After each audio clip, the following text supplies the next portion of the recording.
राधे राधे, हरे कृष्णा, श्री हरिदास, हरि बोल। कैसे हैं आप सभी? उम्मीद करती हूँ बहुत ही अच्छे होंगे, सुखी होंगे और स्वस्थ होंगे। राधा रानी आप सभी को हमेशा हंसता मुस्कुराता रखे, सुखी रखें और स्वस्थ रखें। तो चलिए आज हम लोग बात करते हैं देवशयनी एकादशी की। जुलाई मास में वैसे तो बहुत सारे त्यौहार हैं जो आएंगे, लेकिन सबसे बड़ी जो साल की सबसे बड़ी एकादशी में से देवशयनी एकादशी एक मानी जाती है।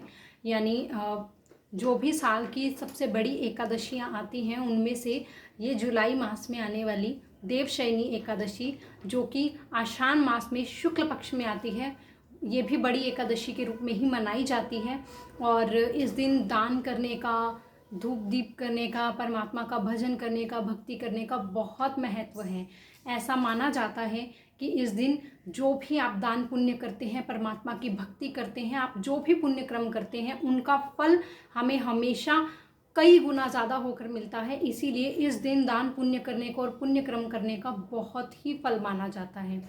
और देवशयनी एकादशी के दिन ही चतुर्मास की जो आरंभ है, चतुर्मास हमारा आरंभ हो जाएगा। और इन 4 महीनों में हमारे भगवान विष्णु जी यानी देवशयनी एकादशी मनाई इसलिए जाती है क्योंकि इस दिन से चतुर्मास आरंभ हो जाता है। यानी हमारे भगवान विष्णु 4 महीनों के लिए यानी 4 मास के लिए योग निद्रा में चले जाते हैं। और ऐसा कहा जाता है कि इस 4 महीनों में जो हमारी पृथ्वी का, हमारे ब्रह्मांड का जो संचालन है वो हमारे शिव शंभू के हाथों में होता है। भगवान शंकर प्रभु की निद्रा में कोई भी बाधा ना उत्पन्न हो, इसीलिए पूरे संसार का जो संचालन है वो इन 4 महीनों में स्वयं करते हैं। और इन 4 महीनों में आप प्रभु की भक्ति कीजिए, दान कीजिए, धूप दीप कीजिए, परमात्मा का भजन कीजिए, कीर्तनों में हिस्सा लीजिए। जितना भी आप दान पुण्य कर सकते हैं आप वो कीजिए और पूरा ध्यान अपना पुण्य कर्मों में लगाइए, क्योंकि इन 4 महीनों में किए गए पुण्य कर्म हमें कई गुना ज़्यादा होकर मिलते हैं और इन अच्छे कर्मों का फल परमात्मा हमें अच्छा ही देते हैं। तो चलिए आज हम बात करते हैं कि देवशयनी एकादशी कब है और ये कैसे मनाई जाएगी और जो व्रत है वो किस तरीके से शुरू होगा। तो देखिए, देवशयनी एकादशी जो है वो 10 जुलाई 2022 को यानी कि आज से 3 दिन बाद रविवार के दिन में मनाई जाएगी। और देवशयनी एकादशी का जो समय है वो मैं आप लोगों को बता देती हूँ कि ये कब शुरू हो रहा है।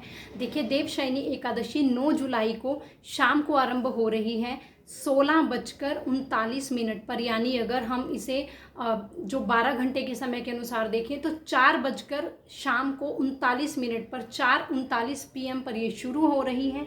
और 10 जुलाई को 2:13 पर इसका समापन होगा, यानी कि 2:13 तक इसका मुहूर्त रहेगा, शाम को 2:13 तक। लेकिन हमारे बांके बिहारी जी के मंदिर में, श्री वृंदावन धाम में, खाटू धाम जी मंदिर में, सालासर धाम में और जितने भी हमारे वृंदावन धाम में मंदिर हैं, बांके बिहारी जी का मंदिर, राधा रमन जी का मंदिर और हमारी ठकुरानी जी का मंदिर यानी कि बरसाना धाम में भी एकादशी जो है वो देवशयनी एकादशी 10 जुलाई को ही मनाई जा रही है। तो अगर आप लोग एकादशी का व्रत रखते हैं तो आप लोग इस एकादशी को 10 जुलाई को ही व्रत रखें। और इसके बाद जो द्वादशी है, वैसे इस एकादशी को आप परमात्मा के, हमारे भगवान विष्णु जी के वामन रूप को अपने मन में ध्यान रखकर आप उनकी पूजा अर्चना कीजिए, क्योंकि जो द्वादशी का दिन है वो हमारे भगवान वामन जी के लिए जो है वो माना जाता है। और इस बार देखिए, वैसे तो एकादशी के दिन हम तुलसी में जो नॉर्मल रविवार होता है उस दिन हम सिर्फ जल दान नहीं करते हैं, यानी कि तुलसी में जल अर्पण नहीं करते हैं, परंतु धूप दीप का जो महत्व होता है वो होता है। लेकिन इस बार जो एकादशी भी है और रविवार भी है, तो इस दिन इस चीज़ का ध्यान रखें कि तुलसी जी में ना ही हम लोग धूप दीप दान कर सकते हैं, ना ही धूप दीप जला सकते हैं और ना ही इस दिन जल अर्पण होगा। इस समय तुलसी जी की पूजा इस बार बिल्कुल भी नहीं होगी। और चलिए मैं आप लोगों को अब जल्दी से इसका पारण का समय बता देती हूँ। व्रत पारण यानी कि व्रत को खोलने का जो समय है, अब उसकी बात करते हैं। तो एक चीज़ का हमेशा ध्यान रखें कि आपको जो भी शुभ मुहूर्त बताया जाता है आप उसी में ही हमेशा अपने व्रत का पालन करें, उसी समय में ही अपने व्रत को खोलें, क्योंकि इस चीज़ से उस चीज़ का महत्व और दुगना हो जाता है, यानी कि जो फल है वो 10 गुना बढ़कर मिलता है। तो चलिए बताते हैं, व्रत का जो पालन का समय है वो 11 जुलाई यानी 11 जुलाई दिन सोमवार को है और 5:31 से 8:17 तक जो है व्रत के पारण का समय रहेगा। और 5:31 यानी कि AM सुबह से लेकर 5:31 सुबह से लेकर 8:17 तक सुबह का जो है वो समय रहेगा। लेकिन बहुत सारी जगह पर आप देखेंगे 10:08 तक का भी लास्ट समय बताया जा रहा है, 10:31 तक का भी समय बताया जा रहा है। अब ये पूर्णतः आपके ऊपर निर्भर करता है कि आप किस समय व्रत का पारण करना चाहते हैं। और एक सवाल और है जो मेरे पास पहले आया था कि यदि हम लोग इतनी सुबह सुबह अपने काम में बिजी हों, पूजा में बिजी हों, क्योंकि व्रत का पारण करने में बहुत सारी चीज़ें होती हैं, तो उस समय यदि हम व्रत का पारण ना कर पाएँ, यानी अपने व्रत को समय में ना खोल पाएँ, तो हमें कैसे करना होगा, क्योंकि ब्राह्मण देवता का भोजन भी निकालना होता है। तो देखिए आप एक काम कर सकते हैं, आप जो भी ब्राह्मण देवता को मतलब उन्हें दान में देना चाहते हैं, आपका भोग हो गया, आपके वस्त्र हो गए, या जो भी आप पैसे दान में देना चाहते हैं, आप वो सब चीज़ें इकट्ठी करके एक जगह पर उनके नाम से निकाल कर मंदिर में रख दीजिए और आप व्रत खोल लीजिए। फिर आप ब्राह्मण देवता को बुलाकर उन्हें वो चीज़ें दे सकते हैं। तो इसी तरीके से आप अपना व्रत भी खोल सकते हैं।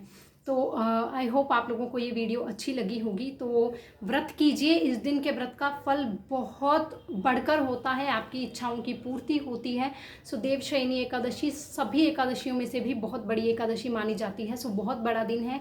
तो उम्मीद करती हूँ कि बहुत अच्छे से आप इसे मनाइए, प्रभु की भक्ति कीजिए, दान कीजिए और परमात्मा की भक्ति में अपना ध्यान लगाइए। धन्यवाद। राधे राधे। हरे कृष्णा।